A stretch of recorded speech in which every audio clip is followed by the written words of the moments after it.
नमस्कार दोस्तों, स्वागत है आपका जेपीवाई एकेडमी में।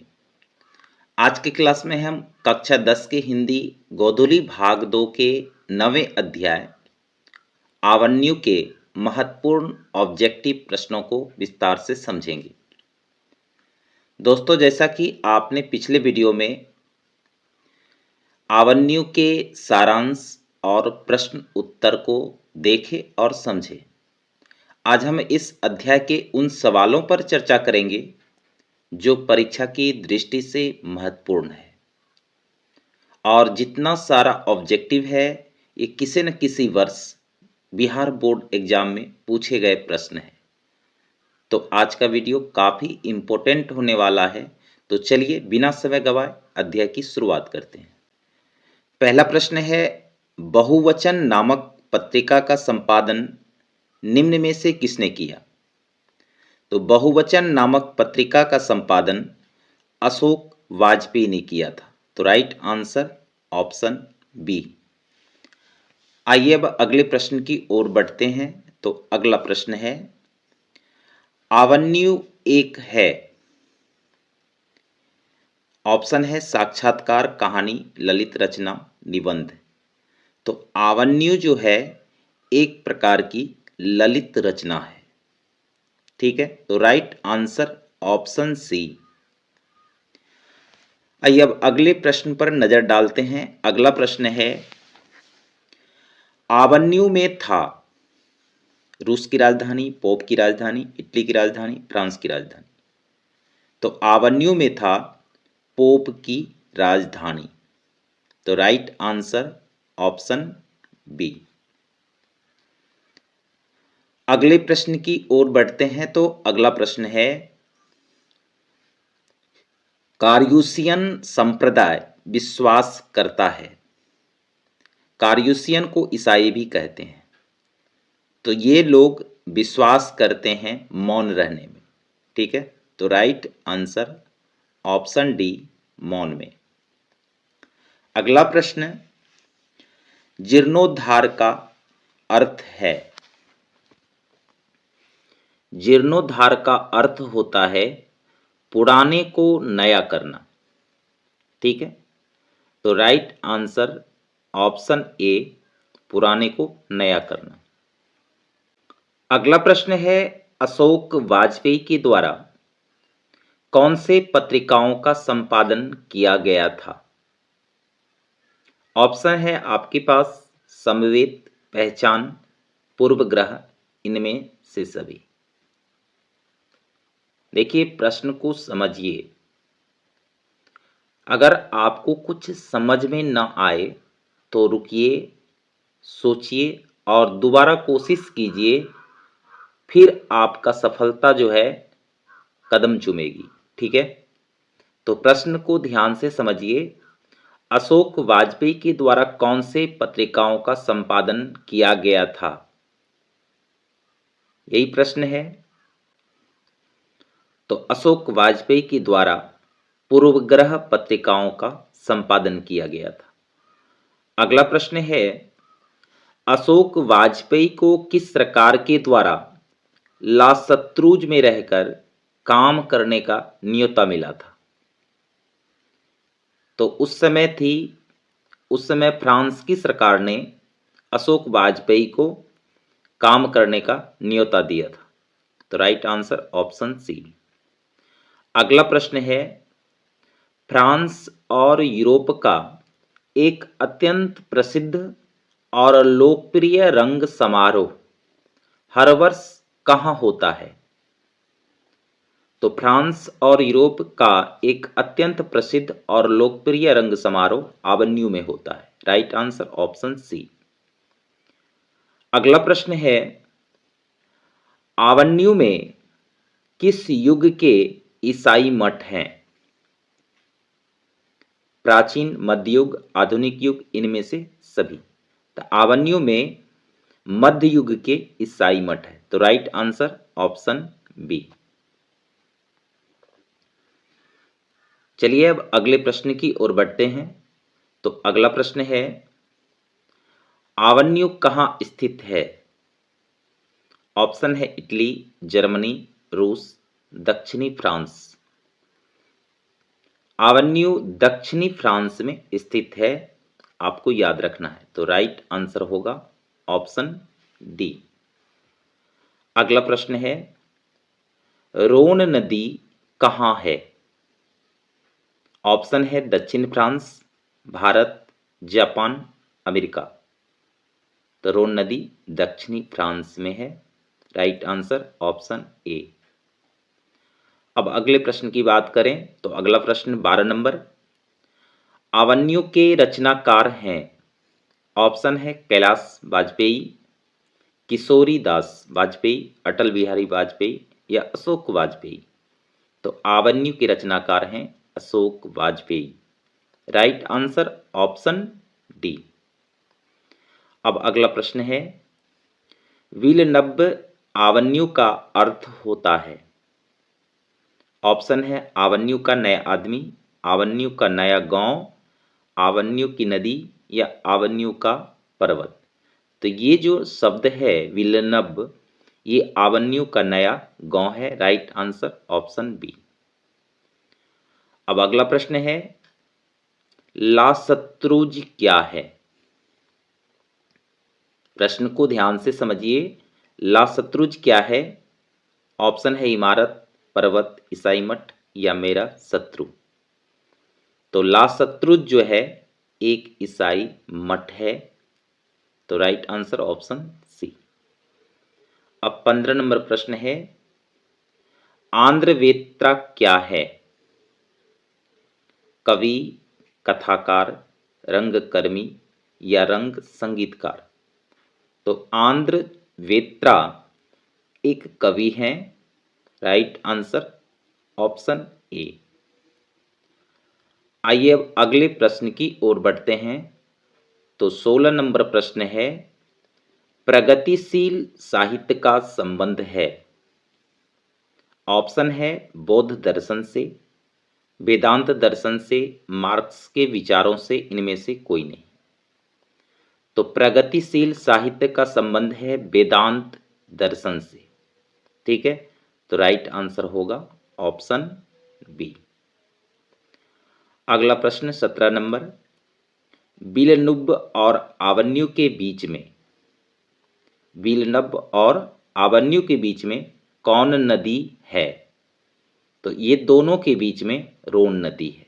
ठीक है, तो राइट आंसर होगा ऑप्शन ए।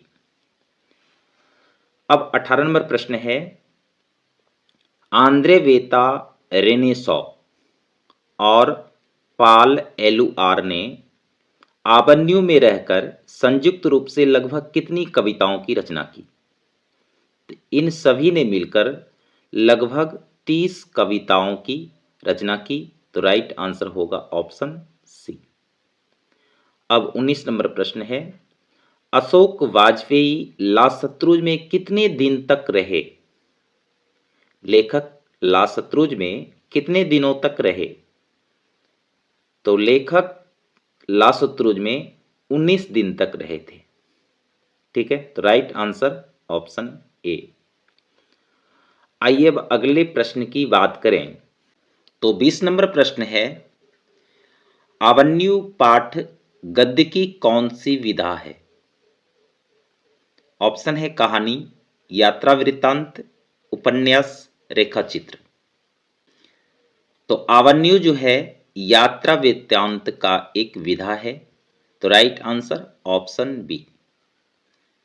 21 नंबर प्रश्न है, पिकासो क्या थे? ऑप्शन है कवि, चित्रकार, नाटककार, उपन्यासकार।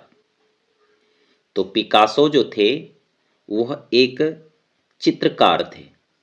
तो राइट आंसर ऑप्शन बी, चित्रकार।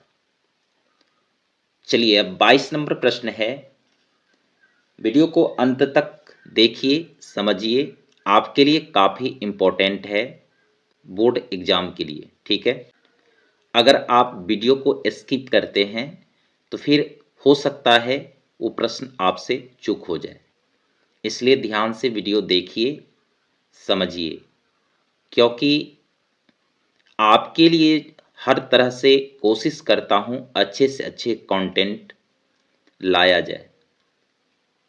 अगर आप चैनल पर नए हैं तो प्लीज़ सब्सक्राइब कर लीजिए, क्योंकि इसी तरह का कंटेंट मैं आपके लिए लाता रहता हूं। तो चलिए 22 नंबर प्रश्न है, अशोक वाजपेयी का जन्म कब हुआ? ऑप्शन है 26 जनवरी 1944, 21 जनवरी 1943 और 16 जनवरी 1941 और 6 जनवरी 1940। तो अशोक वाजपेयी का जो जन्म हुआ था 16 जनवरी 1941 को। तो राइट आंसर ऑप्शन सी। अब अगला प्रश्न 22 नंबर, अगला प्रश्न 23 नंबर, अशोक वाजपेयी का जन्म कहाँ हुआ? दुर्ग छत्तीसगढ़ या करमलीचक बिहार, इलाहाबाद उत्तर प्रदेश या इनमें से कोई नहीं। तो अशोक वाजपेयी का जन्म हुआ था दुर्ग छत्तीसगढ़ में। Right answer option A. अगला प्रश्न है 24 नंबर, अशोक वाजपेयी ने 24 अक्टूबर से 10 नवंबर 1994 तक कुल कितनी रचनाएं की? तो अशोक वाजपेयी ने कुल 35 कविताएं और 27 गद्य की रचनाएं की। अब अगला प्रश्न है 25 नंबर, ल मादा मोजेल द आवन्यू किसकी कृति है? ये जो रचना है द मादा मोजेल आवन्यू में किसकी कृति है? तो ये है पिकासो की। तो राइट आंसर ऑप्शन बी। अब अगले प्रश्न की बात करें तो 26 नंबर प्रश्न है, लासत्रुज का धार्मिक उपयोग कब से कब तक होता रहा? लासत्रुज का धार्मिक उपयोग कब से कब तक होता रहा? तो यह 14वीं सदी से फ्रेंच क्रांति तक इसका उपयोग होता रहा। किसका? लासत्रुज का। तो राइट आंसर होगा ऑप्शन डी। अब अगला प्रश्न है 27 नंबर, आवन्यू में 19 दिनों के प्रवास के दौरान लेखक ने कितने गद्य की रचना की? तो आवन्यू ने 19 दिन के दौरान 27 गद्य की रचना की थी। तो राइट आंसर ऑप्शन ए। अगले प्रश्न की बात करें 28 नंबर प्रश्न है, फ्रांस का प्रमुख कला केंद्र रहा। ऑप्शन है एफिल टावर, आवन्यू, दोनों, इनमें से कोई नहीं। तो फ्रांस का प्रमुख कला केंद्र आवन्यू है। ठीक है, तो राइट आंसर ऑप्शन बी। अब 29 नंबर प्रश्न की बात करें तो 29 नंबर प्रश्न है, आवन्यू क्या है? एक ईसाई मठ है या मस्जिद, मंदिर या गुरुद्वारा? तो आवन्यू एक ईसाई मठ है। ठीक है, तो राइट आंसर होगा ऑप्शन ए।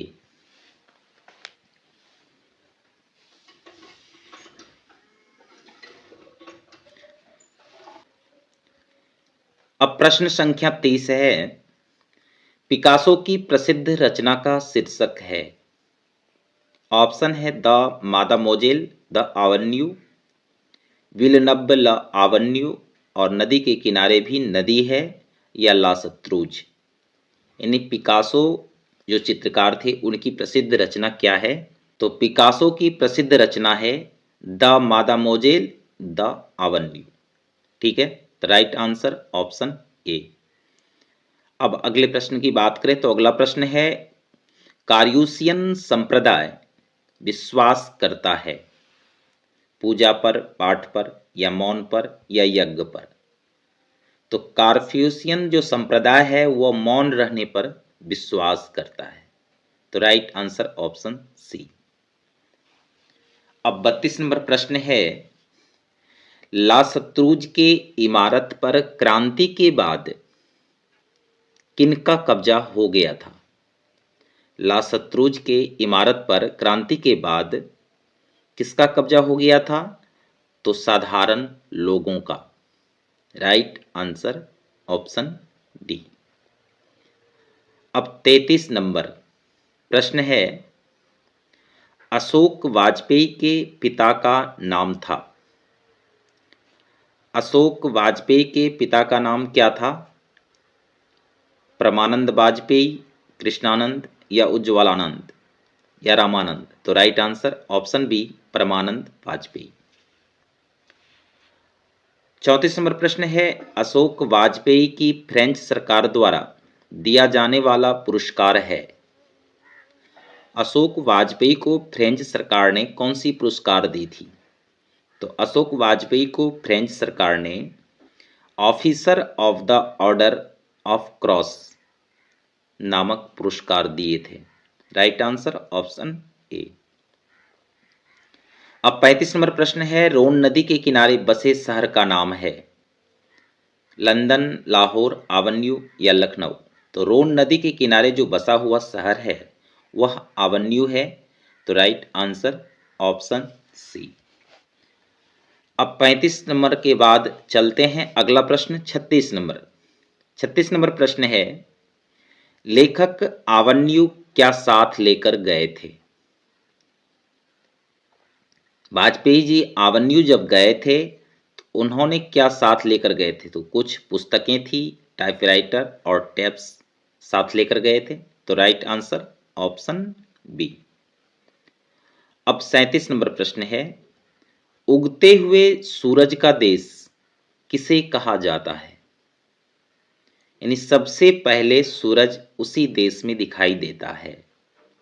तो जापान को उगते हुए सूरज का देश कहा जाता है। तो राइट आंसर होगा ऑप्शन ए। चलिए अब 38 नंबर प्रश्न की ओर बढ़ते हैं। अगर जो कोई वीडियो में नए हैं प्लीज चैनल को सब्सक्राइब कर लें। चलिए 38 नंबर प्रश्न है, आवन्यू का किला फ्रेंच शासकों ने किसकी गतिविधियों पर नजर रखने के लिए बनवाया था? तो राइट आंसर होगा पोप पर नजर रखने के लिए फ्रेंच शासकों ने बनवाया था किला। अर्थात इस किले का निर्माण जो है पोप की सुरक्षा और उनके कार्यों की निगरानी के लिए किया गया था। और 14वीं शताब्दी के दौरान कैथोलिक चर्च के पोप फ्रांस के आवन्यू शहर में निवास करते थे। जब पोप रोम की बजाय आवन्यू में रह रहे थे तो इस अवधि में फ्रांसीसी के शासकों ने किले का निर्माण कराया ताकि पोप की गतिविधि और चर्च पर अपनी राजनीतिक पकड़ बनाए रखे। तो आवन्यू का किला फ्रेंच शासकों ने पोप की गतिविधियों पर नजर रखने के लिए बनवाया था। तो दोस्तों ये थे इस अध्याय से जुड़े कुछ महत्वपूर्ण ऑब्जेक्टिव प्रश्न। आपको इन सवालों को बार बार पढ़ना है, समझना है ताकि परीक्षा में सही जवाब दे सके। अगर आपको यह वीडियो पसंद आया हो तो इसे लाइक और शेयर जरूर करें और चैनल को सब्सक्राइब करना न भूलें। धन्यवाद।